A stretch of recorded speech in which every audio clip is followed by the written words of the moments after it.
Assalamualaikum warahmatullahi wabarakatuh. Adik-adik, pada video kali ini saya akan memberikan kunci jawaban pada kelas 3, tema 7, subtema 1, pembelajaran 4, halaman 30, 31, 33, dan 36. Baik, langsung saja kita jawab di halaman 30 dulu. Di halaman 30 ini ada gambar yang perlu kita amati. Ini ada 4 suku, merupakan gambar yang perlu kita amati. Amati gambar pakaian khas daerah Indonesia berikut. Dapatkah kamu menyebutkan asal daerah pakaian di bawah ini? Nah, karena negara Indonesia itu merupakan negara yang kaya akan pakaian adat, pakaian khas daerah, maka kita perlu mengetahui macam-macam pakaian khas daerah dari masing-masing daerah. Misalkan dari Aceh, kita perlu tahu pakaiannya. Dari Sumatera Utara, itu juga perlu kita tahu. Nah, maka karena kita Indonesia merupakan negara yang beragam, kita mencoba untuk saling memahami, mencoba untuk saling mengetahui, mencoba untuk saling mengenal. Nah, melalui pembelajaran ini kita akan bisa mengenal daerah-daerah lain berupa pakaian khas dari daerah tersebut. Baik, karena di sini kita diminta untuk menyebutkan asal daerah pakaian yang ada pada gambar. Yang gambar nomor 1, ya, gambar nomor 1 yang ini merupakan pakaian dari Banda Aceh. Untuk gambar nomor 2, pakaian adat dari daerah Sumatera, yang ini Sumatera Utara. Kemudian yang ketiga, pakaian adat dari daerah Sumatera Barat. Dan yang keempat adalah pakaian khas dari daerah DKI Jakarta. Berikutnya di halaman 31, perhatikan pula teks bacaan di atas. Apakah Udin dan teman-teman membawakan budaya dari daerah yang sama? Yang kedua, apakah kita perlu mengenal dan memahami daerah-daerah lain di Indonesia? Diskusikan dengan temanmu. Oke. Pendapatku adalah Udin dan teman-teman membawakan budaya daerah yang berbeda-beda.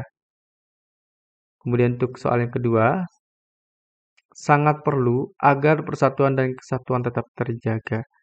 Nah, karena negara Indonesia itu bermacam-macam, beragam, kita sangat perlu mengenal dan memahami daerah-daerah lain yang ada di Indonesia untuk terwujudnya persatuan dan kesatuan tetap terjaga.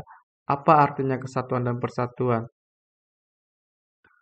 Yaitu kita tetap bersatu, saling memahami satu sama lain.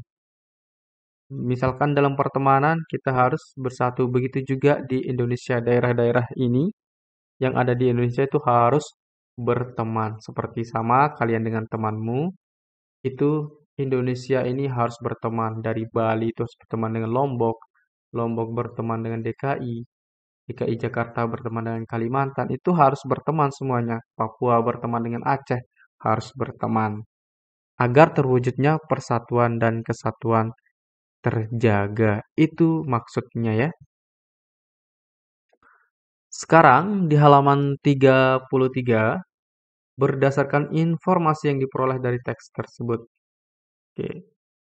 Di sini ada gambar presiden dan para mantan presiden.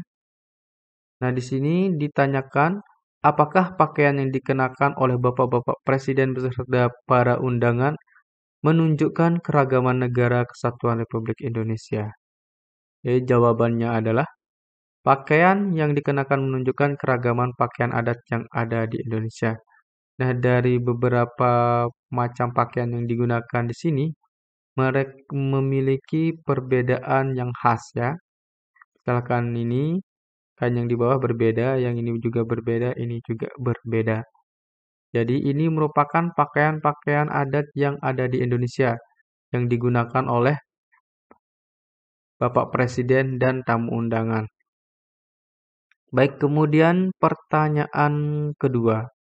Apakah penting bagi kita untuk menghargai keragaman?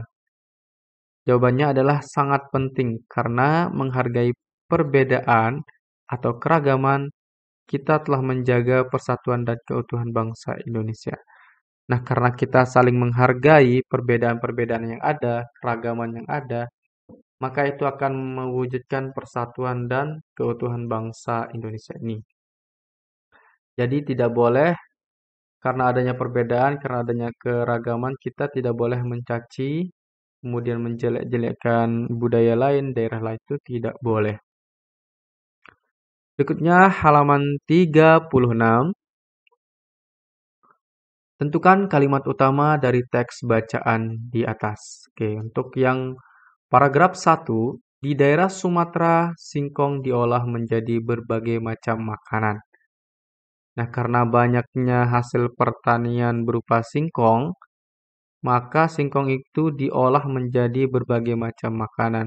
Misalkan hasilnya adalah krepek, kemudian kitela, itu merupakan hasil dari singkong yang diolah oleh teknologi pangan. Berikutnya paragraf 2,